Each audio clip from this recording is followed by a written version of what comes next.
Donald Trump didn't just pressure Europe this time. He didn't just send a tweet or float a threat.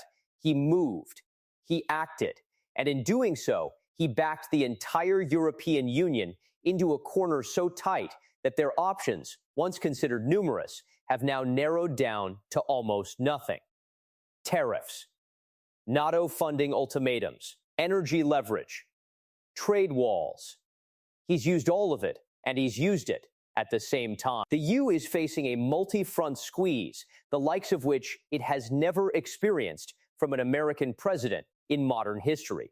And here's the part that should make every single one of you lean forward. Europe doesn't have a clean exit. Every door they try to open leads to another trap. This is the story of how one of the most calculated political power plays in recent memory unfolded, what it means for the global economy, and whether Europe can survive it without fracturing from within. Let's go back to where this started, because the groundwork for this moment was laid months ago, and most people missed it entirely. When Trump returned to the White House, one of his very first targets wasn't China, it wasn't Russia, it was Europe. Specifically, the European Union's trade surplus with the United States, a surplus that Trump has called, repeatedly and publicly, a form of robbery. Within weeks of taking office, his administration began constructing what analysts are now calling a pressure architecture, a carefully stacked series of economic and political levers designed not just to push Europe, but to trap it. First came the tariff announcements, sweeping, broad, and deliberately vague enough to create maximum uncertainty. When markets don't know exactly what's coming, they freeze. And frozen markets are leverage. But tariffs were only the beginning. Simultaneously, the Trump administration began making noise, very loud noise, about NATO funding obligations. The demand was no longer a diplomatic suggestion. It became a condition. European nations that refused to meet the 2% GDP defense spending threshold would find American security guarantees becoming, shall we say, flexible. That word, flexible, sent a chill through every defense ministry from Lisbon to Tallinn. And then came the energy card. The United States, now the world's largest producer of liquefied natural gas, began signaling that European nations buying American Ling should expect preferential terms if they played ball on trade. But nations that didn't, they might find themselves at the back of a very long line. Given that Europe spent the last 3 years desperately weaning itself off Russian energy, that line is not somewhere any European government wants to be heading into winter. 3 pressure points, 3 different ministries in every European capital suddenly under simultaneous strain. That is not coincidence. That is a strategy. Now, here's where it gets truly remarkable and truly dangerous for Europe, because the European Union was built on a foundational assumption that America was a stable, predictable partner. The entire post-World War II security and economic architecture of Western Europe rests on that assumption. Trade policy, defense planning, energy infrastructure, all of it was designed for a world where Washington and Brussels were fundamentally aligned. That assumption is now rubble. And the problem is that the EU cannot respond to Trump the way it might respond to, say, China or Russia. With Beijing, Europe can play the long game, diversify supply chains, impose targeted sanctions, rally international coalitions. With Moscow, Europe can isolate, sanction, and arm Ukraine. But with Washington, the tools are almost all off the table. You can't sanction your most powerful military ally. You can't ignore the world's largest economy. You can't pretend the dollar doesn't matter. The EU did float retaliatory tariffs. They made lists. They drew up countermeasures targeting American goods, bourbon, Harley-Davidson motorcycles, blue jeans, the same symbolic products they hit during the first Trump term. But here's what's different now. Trump's team anticipated exactly that response, and they structured the initial tariff package in a way that makes European retaliation economically self-destructive. The industries most exposed to EU counter tariffs are politically important in America, yes, but the industries most exposed to American tariffs are economically critical in Europe. German automakers, French luxury goods, Italian manufacturing. The math doesn't work in Europe's favor, and everyone in Brussels knows it. So what can Europe actually do? That is the question that has European leaders locked in rooms they don't want to be photographed entering. And this is where Trump's strategy becomes almost surgical in its precision, because the pressure isn't just external, it's cracking Europe from the inside. The European Union's strength has always been its unity. 27 nations speaking with one voice. That unity is now under severe strain, and it's breaking along exactly the fault lines Trump's team would have predicted or perhaps planned for. Eastern European nations, particularly Poland and the Baltic states, are deeply dependent on American military presence. For them, antagonizing Washington on trade policy while simultaneously needing American troops on their soil is not a political calculation they can make lightly. They cannot afford to stand firm with Brussels if it means standing against the Pentagon. Meanwhile, Hungary's Viktor Orban has been openly aligned with Trump's worldview for years. He is not a reluctant dissenter within the EU, he is an active spoiler, and he now has cover, momentum, and a direct line to the most powerful office in the world. Every time Brussels tries to formulate a unified response, Orban throws a wrench. Every time European Commission President Ursula von der Leyen tries to project strength, Hungary reminds the room that unanimity is a fantasy. Then there is France, which wants to project power and independence, but whose economy cannot absorb a full trade war with America without serious political consequences for President Macron.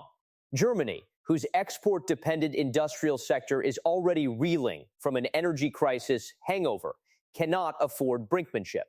And smaller economies within the Eurozone are looking at all of this and quietly beginning to wonder whether their interests are truly aligned with the bloc's official position or with a deal, any deal, that keeps American markets open.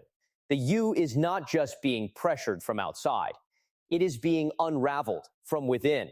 And Trump's team, whether by genius or by instinct, has found the thread that pulls. Zoom out for a moment, because this is not just a story about Europe and America. The consequences of what's unfolding right now will reach every corner of the global economy, and they will reach it fast. Financial markets have already started pricing in a prolonged transatlantic standoff. The euro has taken hits. European bank stocks have wobbled.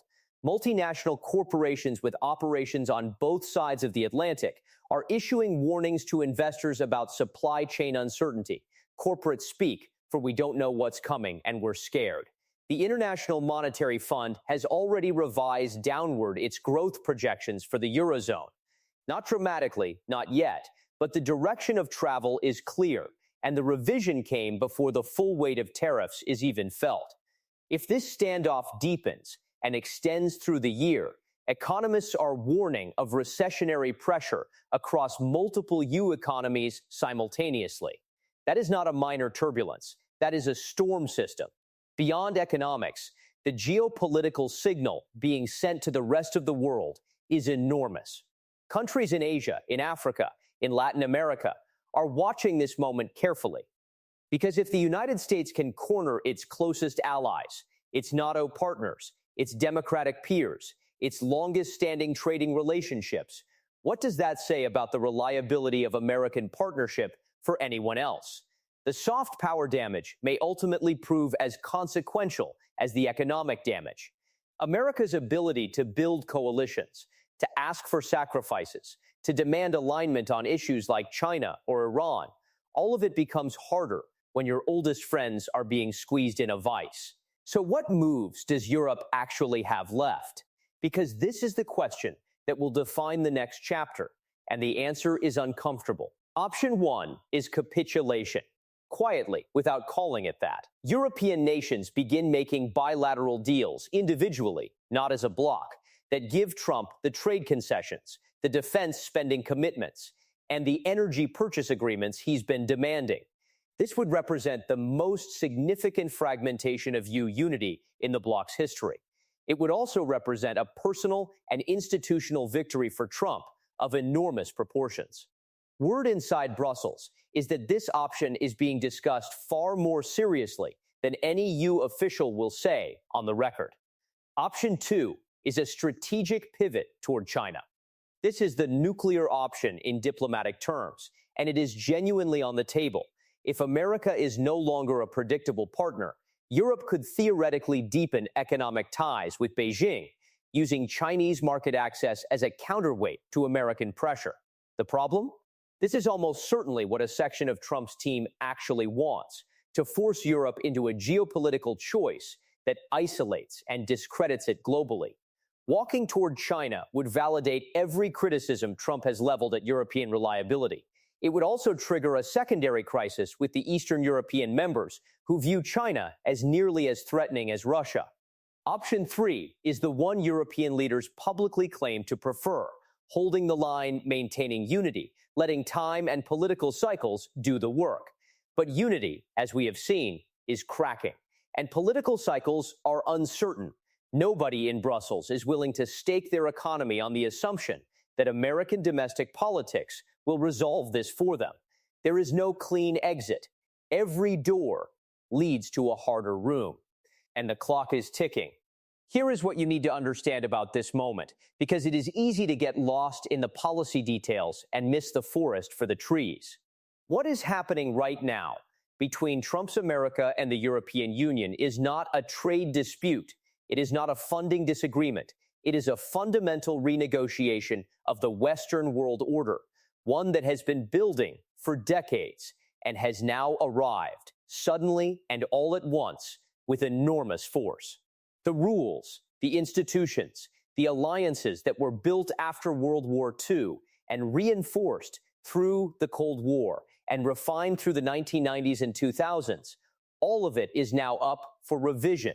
And the revision is happening not through negotiation or consensus or international conferences. It is happening through pressure, through leverage, through corners being cut and doors being closed.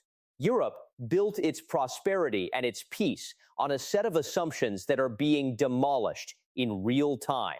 And the leaders tasked with protecting their nations, their economies, their security, their people's livelihoods are running out of options, running out of time, and increasingly running out of unity. The next move Europe makes will not just determine the outcome of this standoff, it will determine what kind of world we all live in for the next generation.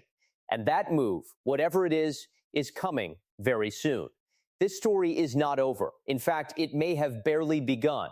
Stay locked in, because the next 72 hours could change everything.